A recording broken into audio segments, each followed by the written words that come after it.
గుంటూరులో TTD chairman BR నాయుడును పదవి నుంచి తొలగించాలని వైసీపీ నేత అంబటి రాంబాబు డిమాండ్ చేశారు.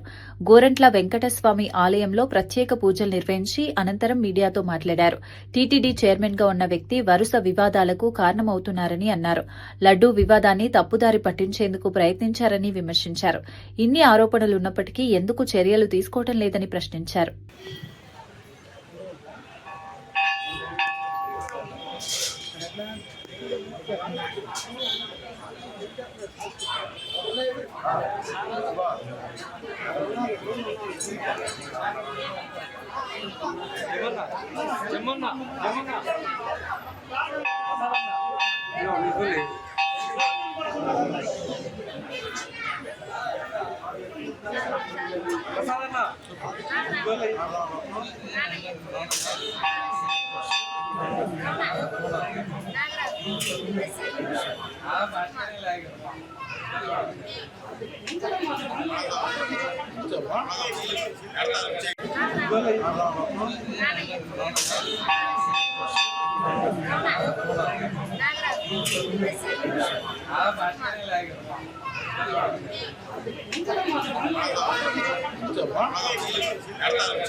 కొంచెం సైడ్ కదా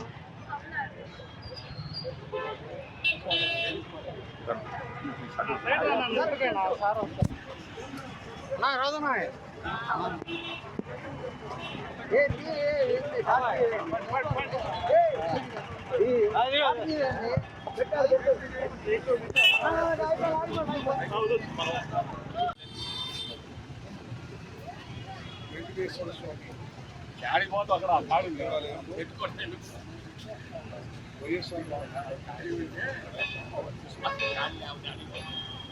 పూజా కార్యక్రమాన్ని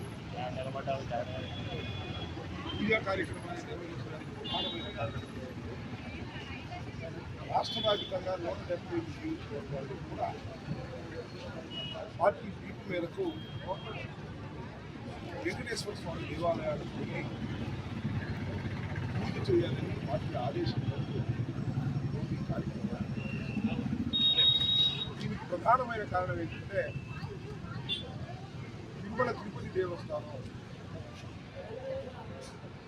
దానిలో చైర్మన్గా ఉన్న బీఆర్ నాయుడు ఆయన అపవిత్రమైన కార్యక్రమాలు చేసి ఇంకా చైర్మన్ గారు కొనసాగడం అనేది రాష్ట్రానికి అరిష్టం.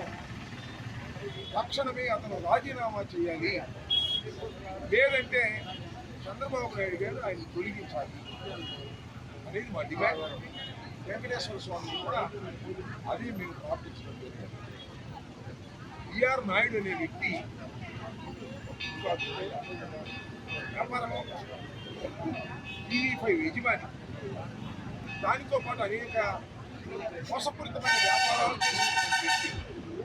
అలాంటి వ్యక్తిని టీటీడీ చైర్మన్గా నియమించడమే పెద్ద ఘోరమైనటువంటి తప్పిదం.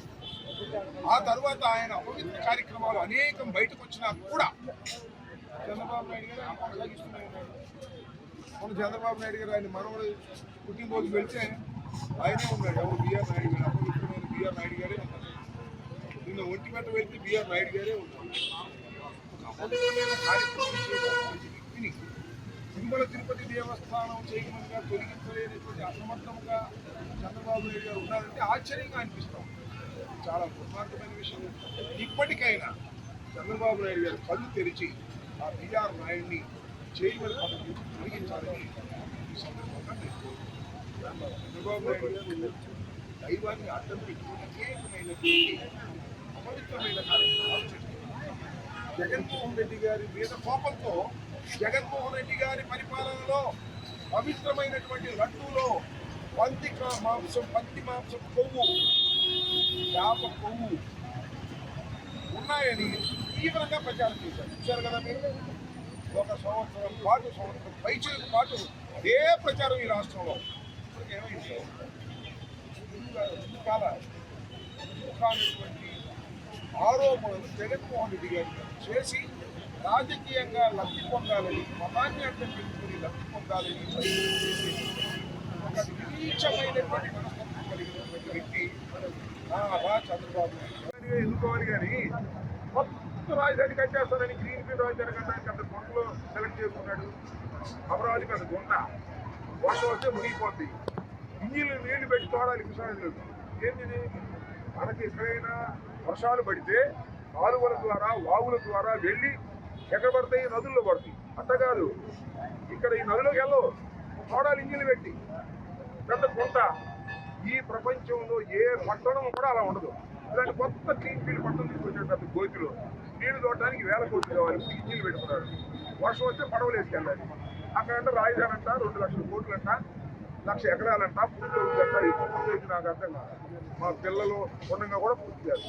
పూర్తి పూటగా చేసి ప్రజలను మోసం చేసి డబ్బులు కోట్ల రూపాయలు కాజేసే కార్యక్రమం బాబు కొడుకు చేసేది అమరావతి తప్ప అమరావతి రాష్ట్ర ప్రయోజనాలకి వచ్చేది కాదు, గ్రోత్ ఇంజిన్ కాదు, అది పురోభివృద్ధి తీసుకురాదు. పురోభివృద్ధి అభివృద్ధి చేసేది మావిగన్ మాత్రమే. రాసుకోండి. వాళ్ళ మీరు 100 రోజుల తర్వాత అయినా ఇదే ఆ లడ్డు ముందు ట్రోల్ చేశారు, అది ఫెయిల్ అయ్యారు, ఇది ట్రోల్ చేస్తున్నారు, మళ్ళా ఫెయిల్ అవుతారు. మావిగనే ఈ రాష్ట్రానికి అభివృద్ధి మంత్రం అనేది త్వరలో నిర్ణయించుకుంటారు రాష్ట్ర ప్రజలు. మావిగన్ కాదు, అది అమరావతి కాదు, కమ్మరావతి అని చెప్తున్నారు పార్లమెంట్ లో. ఏం చెప్పాల? రేణుకా సోదరు చెప్పింది అది అమరావతి. పెట్టరా అమరావతి, పిలవరా కమరావతి అని. నాకు తెలియదు అది కమ్మవారి రాజ్యం అని వాళ్ళు ఆమె అంటుంది. నాకేం తెలుసు? అంటే కమ్మవారంతా కొట్టుకున్నారు. నేను కొన్ని వాటి కూర్చునే వాళ్ళ లోకేష్ వెళ్ళొచ్చాను, 1 ఎకరం కొంటే 100 ఎకరాలు కొనేది అన్నారు. వాళ్ళదే ఉంది. నాకు అంత శక్తి లేదు, అంత ఆశ పరుగు